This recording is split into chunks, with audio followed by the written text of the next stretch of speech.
estemos aquí salgamos fortalecidos y con el corazón repleto y con más sabiduría si cabe. Hoy os traigo dos lecturas que diréis, ¿cómo es que? Perdonad un momentito.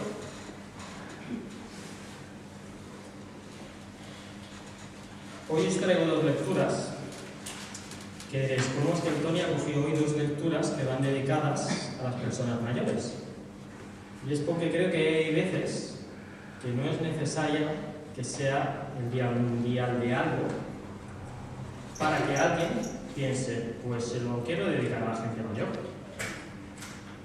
Y traigo dos lecturas, por cierto, un poquito tristes, pero que, sobre todo la primera, desde que la leí hace unas semanas, aquello que te llena. Y pensé, pues la quiero compartir. Como es triste, pues espero poderla leer, pero yo creo que sí. Y si no, haré el máximo esfuerzo. Y os la traigo. Ahí voy. Janet dirige un círculo cristiano semanal en un asilo de ancianos. Y por eso va esta lectura. Con todos los ancianos que están padeciendo todo lo del COVID y toda la situación que se está viviendo. Janet dirige un círculo cristiano semanal en un asilo de ancianos. Una paciente de Alzheimer llamada Clara asiste fielmente, llevada por alguien del personal, y se queda sentada durante toda la hora. Clara es delgada, de cabello blanco y tiene una agradable sonrisa. Cada semana, Janet se presenta a sí misma y cada semana, Clara responde como si nunca la hubiese visto. Cuando otras personas interactúan y se ríen, Clara sonríe con una sonrisa distante que desarma a cualquiera. La mayor parte del tiempo permanece sentada en silencio, con los ojos en el vacío, disfrutando del cambio de escenario con respecto a la habitación, pero sin comprender nada. Al cabo de unas semanas, Janet supo que Clara ha retenido la capacidad de leer. Con frecuencia, lleva consigo una tarjeta postal que le envió su hija varios meses antes, la cual lee como si hubiese llegado ayer. No comprende lo que lee y repite la misma línea una y otra vez, hasta que alguien le sugiere que siga adelante. Pero en uno de sus días buenos, puede leer completo un pasaje con una voz fuerte y clara. Janet comenzó a llamarla cada semana para que leyera un himno. Un viernes, los ancianos que prefieren los himnos antiguos, que recuerdan de su niñez, escogieron la cruz de Jesús o la cruz del Calvario, para que Clara la leyera. En el monte Calvario estaba una cruz, emblema de afrenta y dolor. Comenzó y se detuvo. De pronto se sintió agitada. No puedo seguir. Es demasiado triste. Demasiado triste. Lo he dicho. Algunos de los ancianos manifestaron asombro. Otros se quedaron mirándola boquiabiertos. En años de vivir en el asilo, ni una sola vez había demostrado Clara la capacidad de juntar palabras que tuvieran sentido. Janet la calmó. Sin embargo, después de una pausa, comenzó a leer de nuevo y se detuvo en el mismo punto. No puedo seguir, es demasiado triste, dijo, sin darse cuenta de que había dicho eso 2 minutos antes. Lo entiendo. Lo intentó de nuevo y otra vez, lo mismo. Puesto que la reunión había llegado a su fin, los otros ancianos se fueron hacia sus habitaciones, se movían en silencio, como si estuviesen en una iglesia, mirando por encima del hombro a Clara con respeto. Todos contemplaron la escena. Nadie había visto jamás a Clara en un estado que se pareciera a la lucidez. Por último, cuando Clara iba a su habitación y para asombro de Janet, Clara comenzó a cantar el himno de memoria. Las palabras salían en frases difíciles y entrecortadas, y apenas podía llevar la melodía, pero cualquiera habría podido reconocer el himno. En el monte del Calvario estaba una cruz, emblema de afrenta y dolor. Lloraba de nuevo, pero esta vez siguió adelante, ganando fuerzas mientras cantaba. Mas yo amo esa cruz, donde murió mi Jesús, por salvar al más vil pecador. Oh, yo siempre amaré esa cruz. En sus triunfos mi gloria será, y algún día, en vez de una cruz, mi corona Jesús me dará. En algún lugar de aquella mente destrozada, unas neuronas dañadas habían encontrado una red de viejas conexiones para resucitar un esquema de significado para Clara. En su confusión, solo había dos cosas que sobresalían: el sufrimiento y la vergüenza. Esas dos palabras resumen el estado del ser humano, el estado en el cual ella vive todos los días. ¿Quién conoce mejor el sufrimiento y la vergüenza que Clara? Para ella, el himno respondía esa pregunta: Jesús los conoce mejor. El himno termina con la promesa de que la redención será completa un día, de que Dios se reivindicará a sí mismo con un estallido de poder recreador. Y ahora cantaremos en la cruz del Calvario.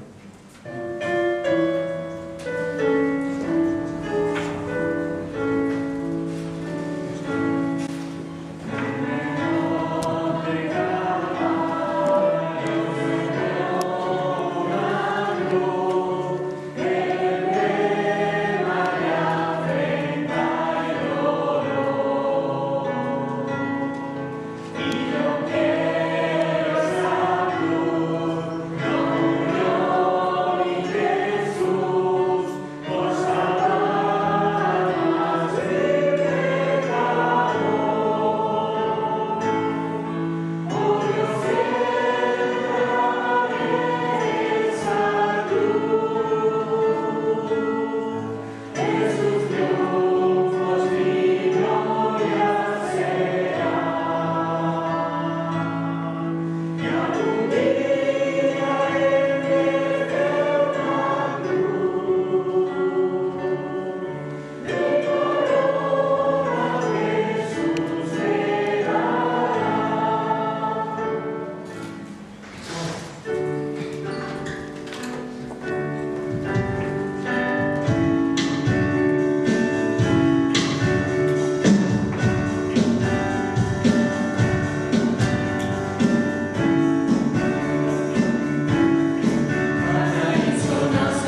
cantar beneïts són els que estan a la teva casa gegant, aquells que tenen la força en tu. Jo no sé vosaltres, jo em sento molt beneïda de poder estar aquí en un temps que estem vivint, on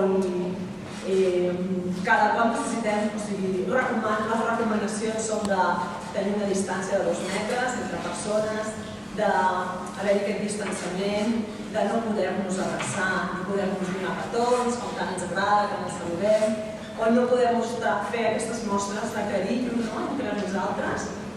I en aquests moments és quan s'agraeix poder estar aquí en comunitat, perquè venim aquí a lloar el Senyor. No podem fer des de casa, com molts s'estan fent per problemes que no es poden reunir, no?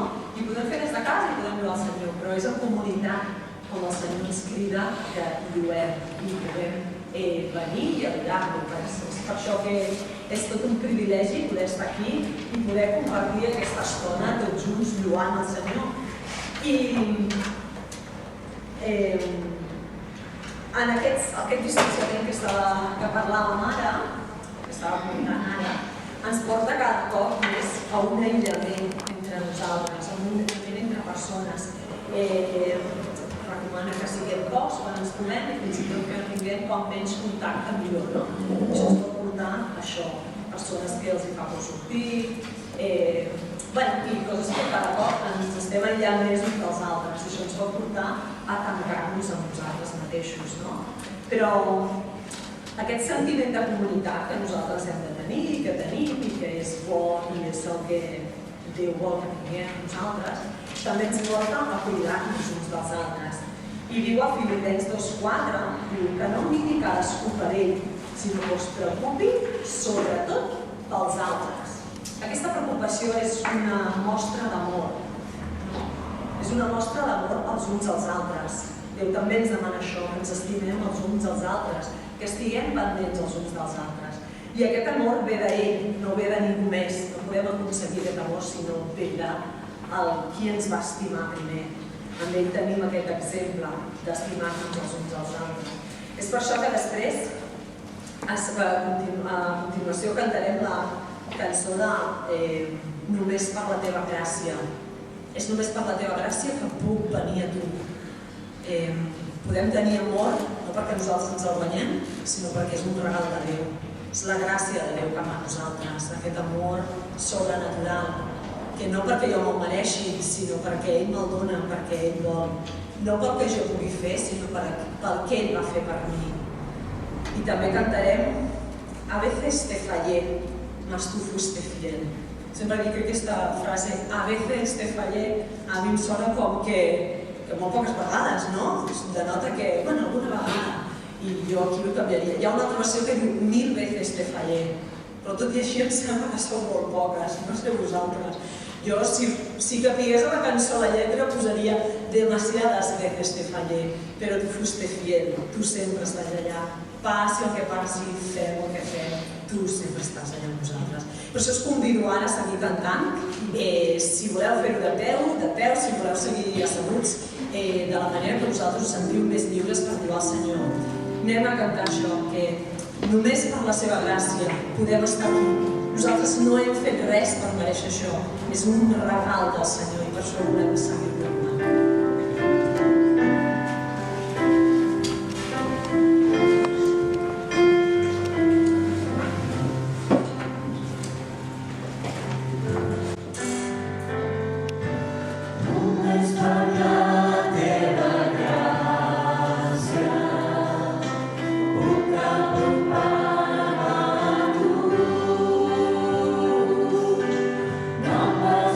Propis esforços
Y ahora llega el momento que, aunque sea algo monetario, algo administrativo, no deja de ser importante, su propio nombre lo dice, ofrendas.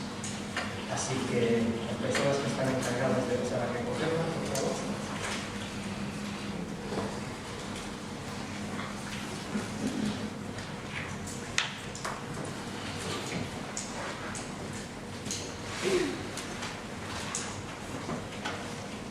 Señor, te damos las gracias porque si miramos atrás y hacemos memoria, tú siempre has estado a nuestro lado en la enfermedad y en buenos momentos. Cuando hemos tenido problemas, Señor, tú siempre has provisto y tu solución ha sido mejor de lo que podíamos pensar.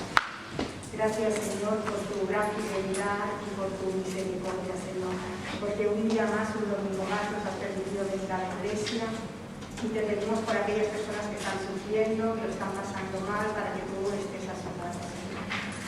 Provee también para aquellas personas que están sin trabajo y gracias, Señor, te damos. En el nombre del Señor Jesús.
Y ahora daremos paso a la lectura de la palabra. Se encuentra en Lucas 10, del 25 al 37.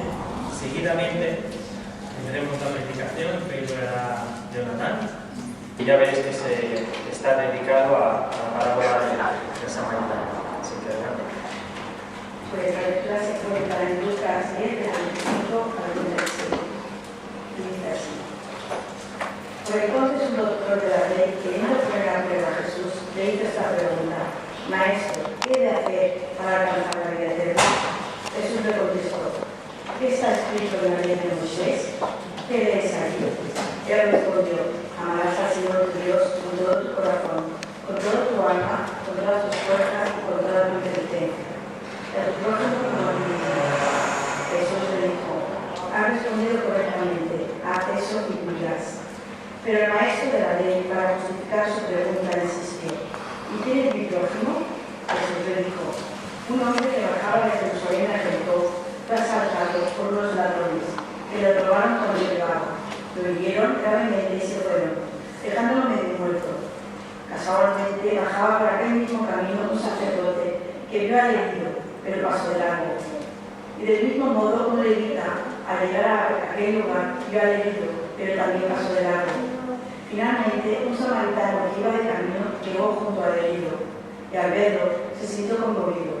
Se acercó a él, le vendó las heridas poniendo aceite y vino sobre ellas, lo montó en su propia cabalgadura, lo condujo a una posada próxima y cuidó de él. Al día siguiente, antes de reanudar el viaje, el samaritano dio 2 denarios al posadero y le dijo: cuida bien a ese hombre, si gastas más te lo pagaré a mi vuelta. Pues bien, ¿cuál de estos 3 hombres te parece que fue el prójimo el que cayó en manos de ladrones? El maestro de la ley contestó: el que tuvo compasión de él. Y Jesús le replicó: pues vete y haz tú lo mismo. Cuando vi por primera vez este anuncio sobre el Gran Recarga de este año, que se está celebrando este fin de semana precisamente, aunque de manera distinta a los años anteriores, me impactó la pregunta de ese niño: Papa, ¿qué llama su papá? Porque a mí me lo preguntan cada noche. Yo soy el que hago la cena en casa y mis hijos cada día me dicen ¿qué hago por su papá? Y no me imagino yo abriendo la nevera y enseñándoles la nevera pues hoy y por mí no ya habrá por su papá. Me caería la del turco. Me caería la del turco. Gracias a Dios no es esta mi situación y creo que ninguno de nosotros está pasando por esta situación. Pero la verdad es que cuando vi ese programa, ese corto, ese anuncio, me saltaban las lágrimas. Es una triste realidad que están viviendo muchos hogares. Y pensaba además con la multitud de situaciones de sufrimiento que seguro que ya existían, pero que con la pandemia que estamos atravesando pues han aumentado. Una pandemia que se ha llevado por delante a muchísima gente y eso ya es muy triste, muy doloroso, muy trágico, pero que también se está llevando por delante a esas personas que se han quedado sin trabajo, a esos que han tenido que cerrar los negocios y empezar de nuevo y que ahora se empieza a oír hablar de ellos. Ayer leía un titular en el periódico que decía otro dato preocupante del que no se habla. Un 30% de la población sufre en estos momentos ansiedad, depresión o estrés postraumático.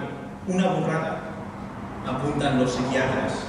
Los expertos lo vinculan a la crisis sanitaria y sus efectos económicos.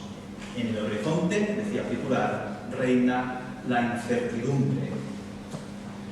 Con la pandemia las diferencias sociales se han acrecentado y la pobreza ha aumentado. Según un estudio realizado por el King's College de Londres y la Universidad de Australia, la pandemia global subirá en la pobreza a 500 millones de personas más en todo el mundo. 500 millones de personas. Han calculado que la destrucción de empleo podría equivaler a unos 25 millones de puestos de trabajo. Y UNICEF, que sabéis que se encarga de los más menores, de los niños, ha calculado que 4 millones de niños se verán abocados a la pobreza debido a la pandemia, con el consecuente aumento del trabajo infantil, de los matrimonios a corta edad, de la explotación, del abandono escolar, etc. Nos faltaría tiempo para hablar de otras pandemias a nivel mundial, creo yo, mucho más peores que la del COVID, la pandemia del hambre, la pandemia del cáncer, la pandemia de la violencia. Estas cifras me parecen a mí mucho más urgentes, mucho más críticas que no las estadísticas que día a día nos van bombardeando con los índices de rebrote, los positivos, las escuelas cerradas o las clases clausuradas, ¿verdad?, confinadas. Además de todo esto, la pandemia está creando una nueva realidad de una sociedad más desconfiada con el otro, una sociedad menos tolerante y, en definitiva, una sociedad más distanciada los unos de los otros. Yo estoy convencido que cuando llegue la vacuna, el COVID, todo esto pasará, seguro, con la ayuda del Señor. Pero habrá cosas que se van a quedar. Y una quizás será esta, la desconfianza. La famosa distancia que nos hablaba Eva, de 2 metros, se queda muy corta con la distancia real que hay entre las personas. Situaciones de sufrimiento, como por ejemplo el drama de los emigrantes en Canarias, que hemos estado viendo estas semanas, es un buen ejemplo de ello. Nuestro terreno social actual, lamentablemente, está ciertamente abonado para el crecimiento de todo tipo de prejuicios, de actitudes racistas y xenófobas, de faltas de misericordia, de odios más o menos manifestados, de sentimientos de indiferencia y de exclusión. Es en este difícil terreno en el que nos movemos, en este terreno frágil, lleno de tensión, que de nuevo, creo, a mi entender, la parábola del buen samaritano cobra sentido urgente y necesario para el día de hoy. Cuando el 14 de marzo nos confinaron, como decimos en catalán, a correcuita, ¿verdad? Y tuvimos que cerrar nuestra escuela bíblica dominical y dar por terminado así, por la fuerza, el curso. Espero que os acordéis los adultos de qué estábamos hablando. Estábamos hablando de las parábolas de Jesús. Pues bien, esta parábola del buen samaritano es una de las que quedaba pendientes y se quedó en el tintero para los meses que faltaban hasta final de curso. Y es curioso, es una parábola que hemos escuchado muchísimas veces, pero de la que yo mismo pues nunca había preparado, ni estudiado, ni predicado.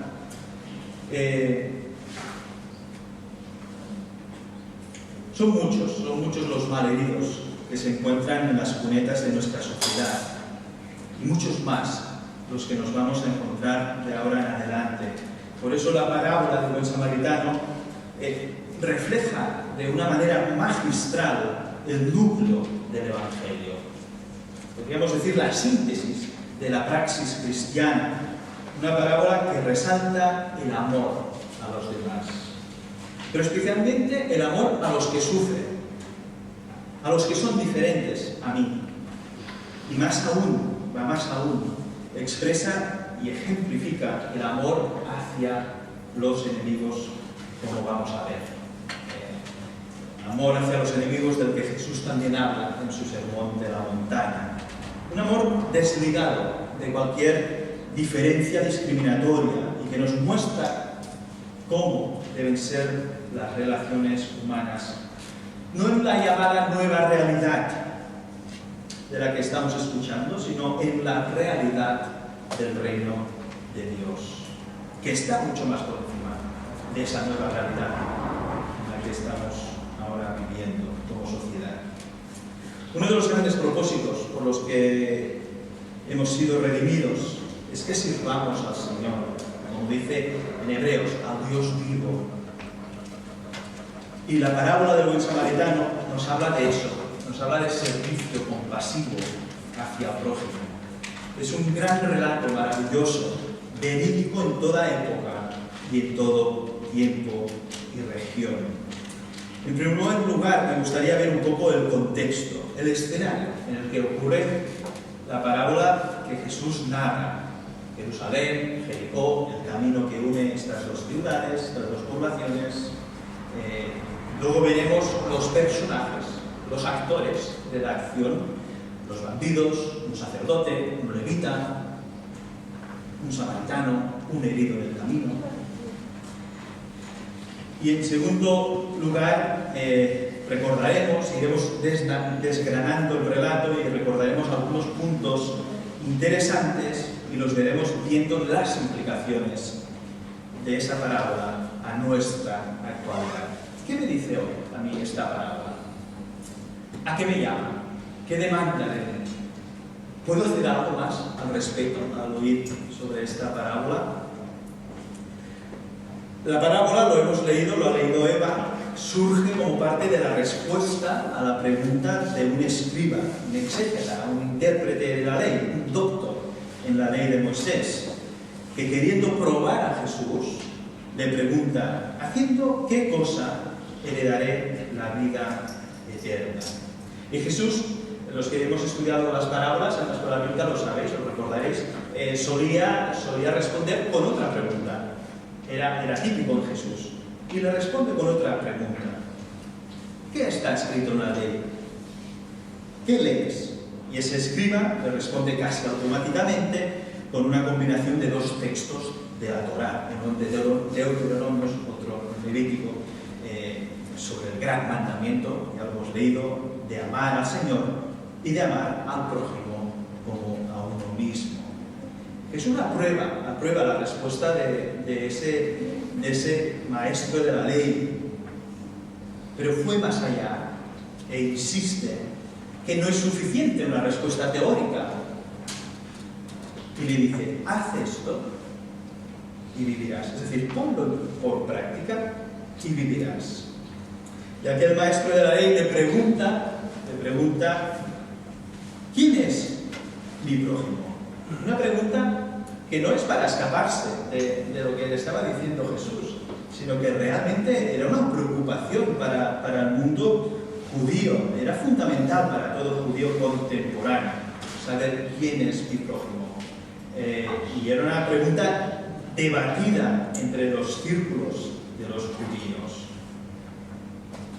El judío contemporáneo vivía en círculos concéntricos. Primero estaba él, estaba su familia más próxima, luego otro círculo, que estaba la familia extendida, luego estaba otro círculo, sus compatriotas judíos, y ya fuera de aquí, los gentiles, entre ellos los samaritanos.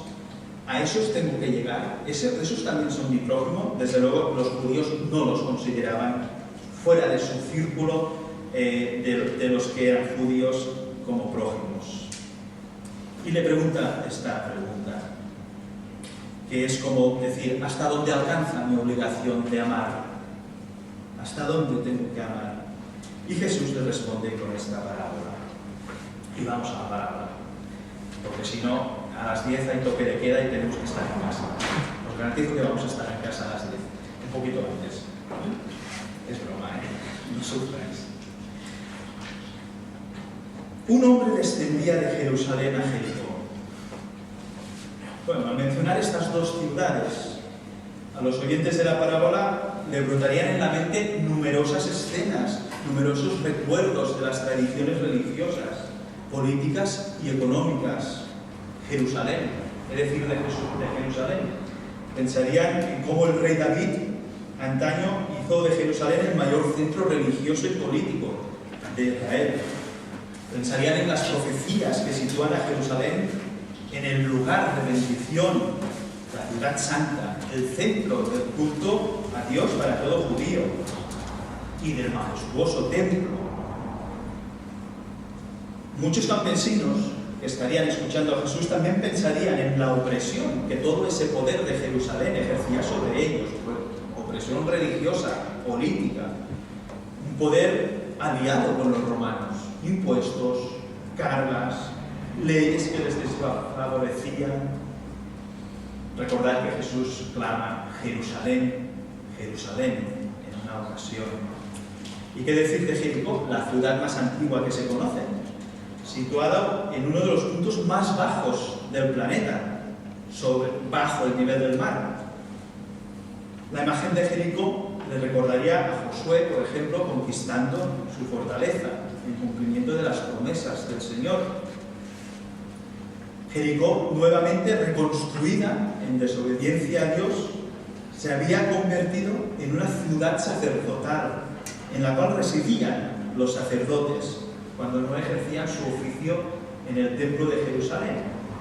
De hecho, ese sacerdote que baja de Jerusalén, el primer personaje que vemos, o el segundo, que baja de Jerusalén a Jericó, acababa su trabajo en el templo y volvía hacia su residencia. Allí residían en Jericó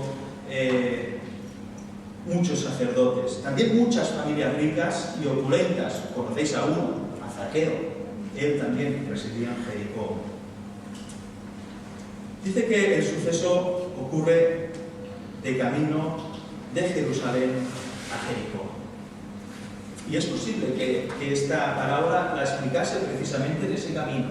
Es una de las opciones, porque la parábola la encontramos en medio del Evangelio de Lucas y allí Jesús ya está ascendiendo en su último viaje hacia Jerusalén, es decir, hacia la cruz del Calvario. Así que el hecho que esa escena se sitúe en un lugar geográfico concreto, en el camino que desciende de Jerusalén a Jericó, hace pensar al oyente en un relato real. El camino de Jerusalén a Jericó era un camino inhóspito, era un camino arriesgado, era una cuesta que salvaba un desnivel de unos 1000 metros. Jerusalén estaba a unos 700 y pico, 800, y Jericó estaba a unos 250 bajo el nivel del mar, así que era un camino de unos 26-27 kilómetros de aquí a Barcelona y salvaba un desnivel de unos 1000 metros. Nosotros desde aquí hasta la plancha de la Barceloneta salvamos un desnivel de unos 400 y poco, así que sería el doble de cuesta bajando hacia Barcelona. Por lo tanto, y además en curvas cerradas y en medio del desierto. No tiene nada que ver, no os imaginéis la C58, que no tiene nada que ver. El terreno era inhóspito y era arriesgado. Y era propenso a que muchos bandidos, ladrones, se escondieran para realizar emboscadas y robos. De hecho, abundan las cuevas en toda esa región desértica. Y asaltaban normalmente a los judíos ricos, por lo que muchos comentaristas aciertan en decir o dicen que seguramente ese herido en el camino era un judío, y ese dato es importante para la parábola. Dice que un hombre descendía de Jerusalén a Jericó y cayó en manos de ladrones, los cuales le despojaron e hiriéndole se fueron, dejándole medio muerto. Cayó en manos de ladrones, de bandidos. Esos bandidos eran al estilo de Robin Hood, oprimidos por sus amos, subyugados por las circunstancias de injusticia, de pobreza, pues se tomaban la ley por su mano, su propia mano, se rebelaban convirtiéndose en bandidos y asaltaban a los viajeros, sobre todo aquellos que veían que tenían poder adquisitivo, y los robaban. Este es el caso de este hombre de la parábola. Saltan sobre el viajero, le despojan y le dejan medio muerto. Con ello le dejan sin honra, sin dignidad, humillado, herido, sin identidad, ya que el vestido y el habla era lo que identificaba a una persona en el mundo judío. Ese hombre asaltado, del cual no se nos dice nada en el relato, como he dicho, afirman la mayoría de comentaristas que se podría tratar de un judío. Y esto hace más interesante, más impactante el relato de lo que va a suceder. Dice que aconteció que descendió un sacerdote por aquel camino y viéndole pasó de largo. Asimismo, un levita llegando cerca de aquel lugar y viéndole pasó de largo. Pasó de largo. Nada menos y nada más que un sacerdote y un levita son los que actúan de este modo.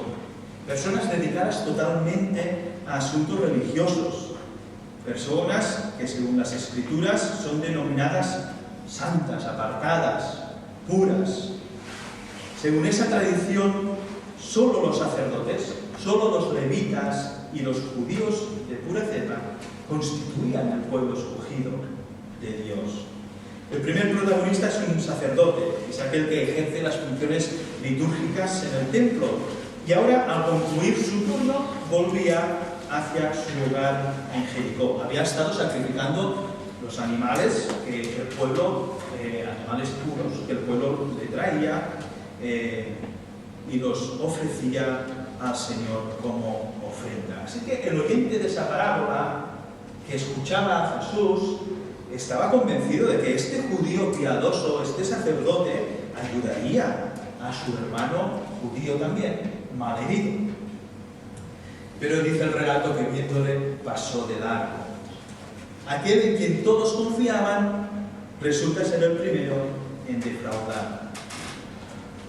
La santidad y la pureza ritual levantaba gruesos muros de separación en la sociedad palestina del siglo I, y no solo en ese siglo.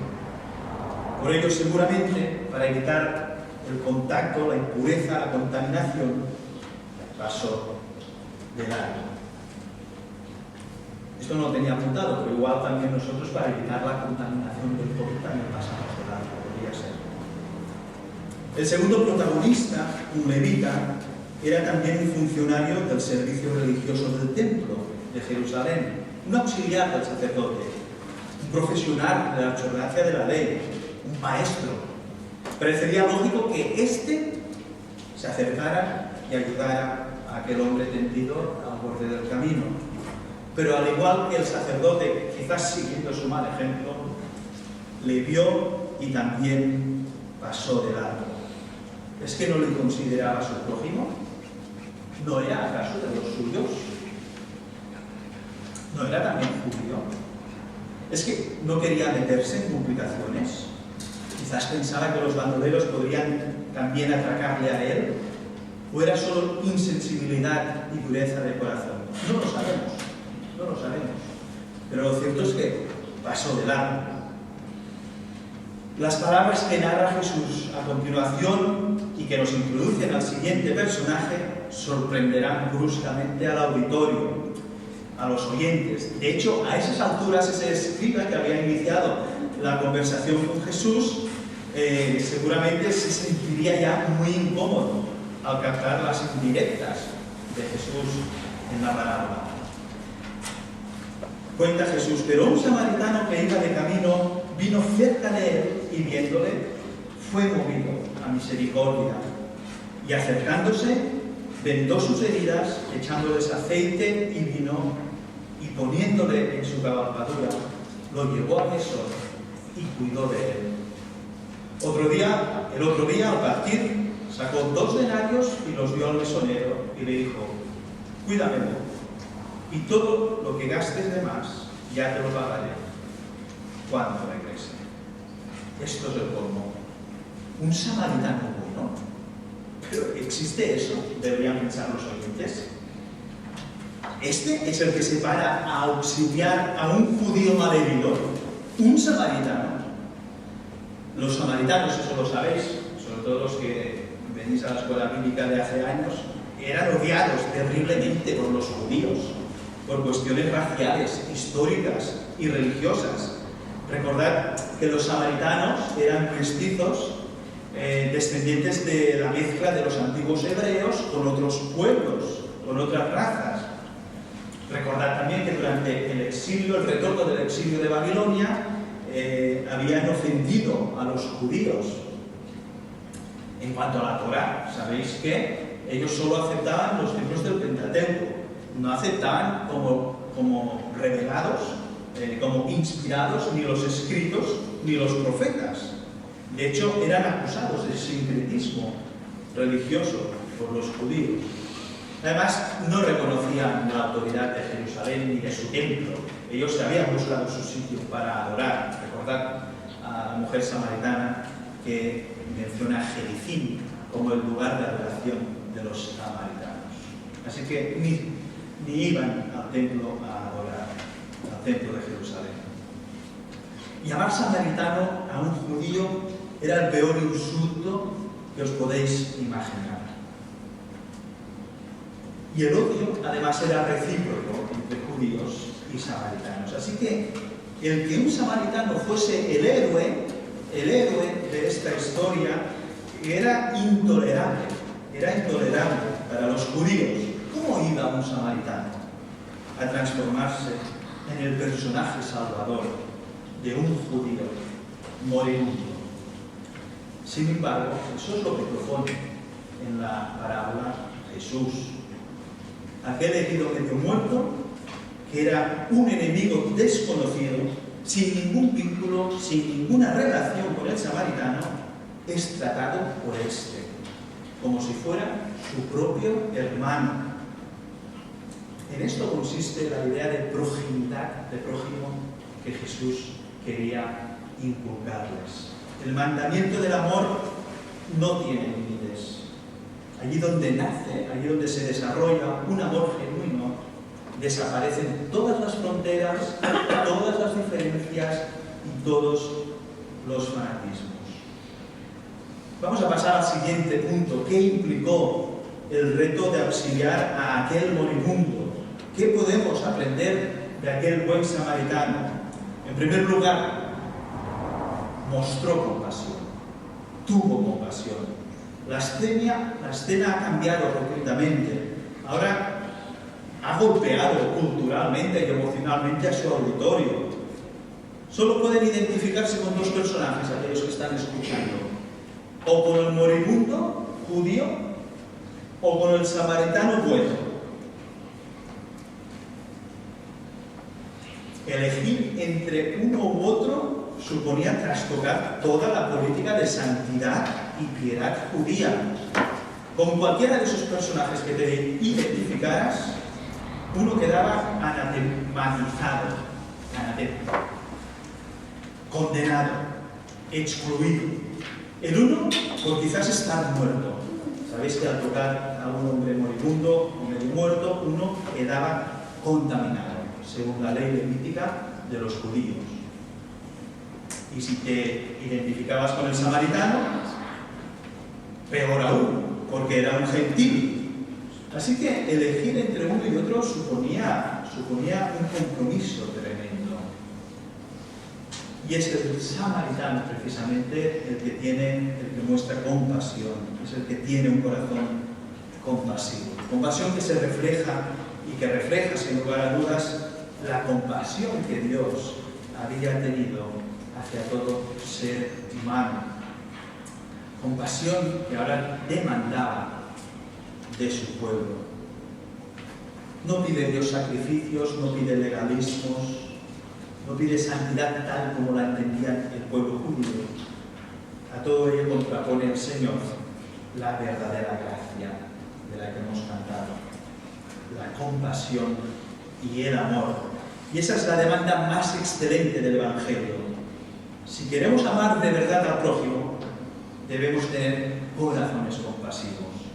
Mirar como miraba Jesús a la gente, con compasión, no por encima del hombro, sino con compasión. En segundo lugar, la segunda implicación implica cercanía. Y hemos estado hablando de distancia social, implica cercanía. Tuvo compasión y acercándose. No tenía miedo de contaminarse. Tuvo que hacer un alto en su camino. Tuvo que desviarse. tuvo que ponerse de rodillas al lado del herido. Un paso necesario es acercarse al que sufre. Y eso implicará, quizás, seguramente, variar nuestras agendas, dejar proyectos personales, gastar, entre comillas, que yo más que gastar podría invertir nuestro tiempo en el que sufre, en aquel que me necesita.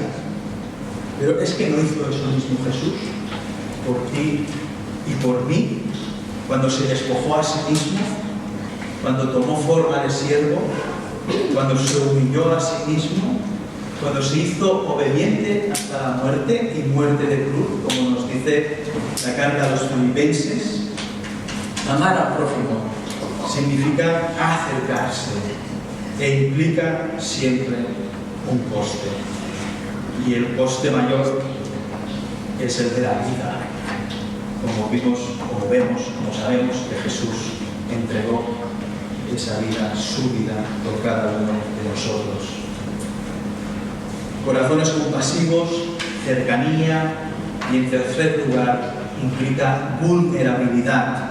Aquel samaritano se puso en una situación vulnerable, expuesto también a ser él mismo el atacado, el asaltado. Tuvo que dejar su caballo o animal por el que fuera, nos dice el relato, y ponerse de rodillas. Fue un paso muy arriesgado. Pero es que el amor que se entrega al otro es un amor vulnerable. Amar es hacernos vulnerables, como Jesucristo se hizo vulnerable por amor a cada uno de nosotros. En cuarto lugar, implica acciones prácticas. Vendó sus heridas. A diferencia del sacerdote, el levita, el samaritano, no solo se acerca al malherido, sino que con compasión le venda sus heridas. Y aquí encontramos un eco del ministerio profetizado del Mesías, del Salvador, por el profeta Isaías. Me ha enviado a vendar a los quebrantados de corazón. Esta es la compasión del Señor en acción. Alguien que no merecía nada, alguien que estaba socialmente y espiritualmente lejano, separado como por un abismo de aquel judío en el camino, cruza ese abismo por amor, se pone de rodillas y venda las heridas de aquel pobre desgraciado.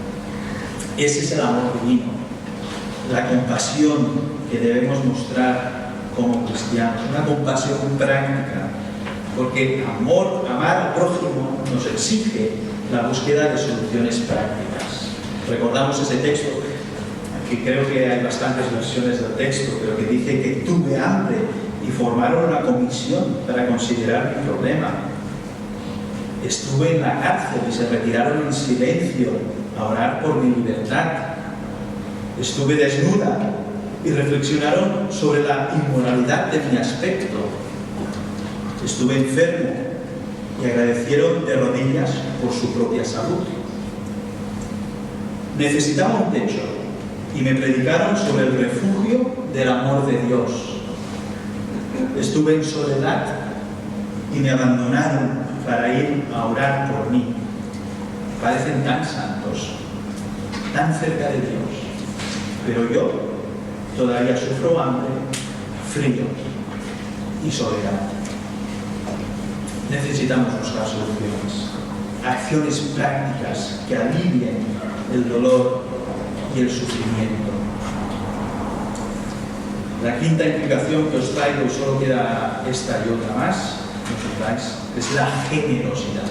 La generosidad, echándoles aceite y vino. Vemos en la acción de aquel samaritano una extraordinaria generosidad. Le echa aceite y vino a las heridas. Era su mantenimiento, eran sus provisiones para el camino de aquel samaritano, para esa travesía tan dura en medio del desierto, pero lo emplea para aliviar, para curar las heridas de aquel moribundo.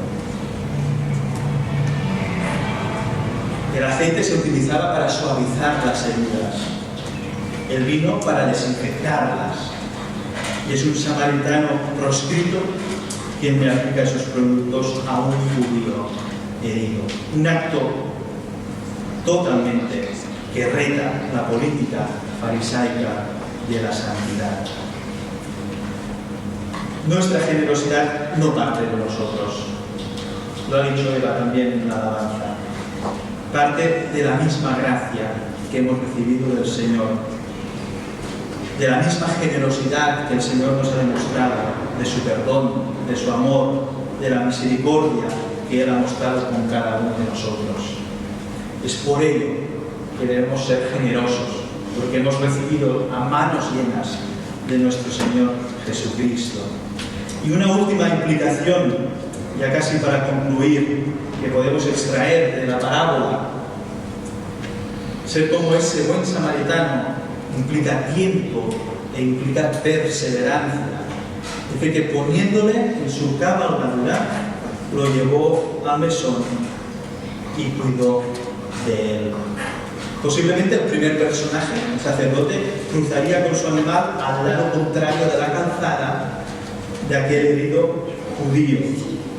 Qué distinta la actitud del samaritano. Dice que lo pone en su propia cabalgadura y lo lleva al mesón, con lo cual se tuvo que desviar de su trayecto, tuvo que emplear tiempo, gastar, entre comillas, otra vez tiempo en aquel herido, y dice que cuidó de él. Aquí vemos el deseo de la total restauración del necesitado. Ayuda hasta las últimas consecuencias ese buen samaritano. No se para a calcular el precio de la posada. La compasión quiere al ser humano salvado, quiere al ser humano dichoso, libre, restaurado, en pie. Y demanda no solo tiempo, sino también perseverancia. No dejó nada al aire ese buen samaritano. Dice que al día siguiente, al partir, le dijo al posadero: toma, aquí tienes 2 denarios, cuídamelo hasta que esté totalmente restablecido, y si te falta algo, cuando regrese, te lo saltaré. Y Jesús, ya como conclusión, pregunta a aquel maestro, aquel intérprete de la ley, que ya estaría blanco, que ya estaría enfurecido a esas alturas: pues bien, ¿cuál de estos 3 hombres te parece que fue el prójimo del que cayó en manos de ladrones? Y aquel escriba no se atreve ni a pronunciar el nombre de samaritano. Fijaos que no lo pronuncia.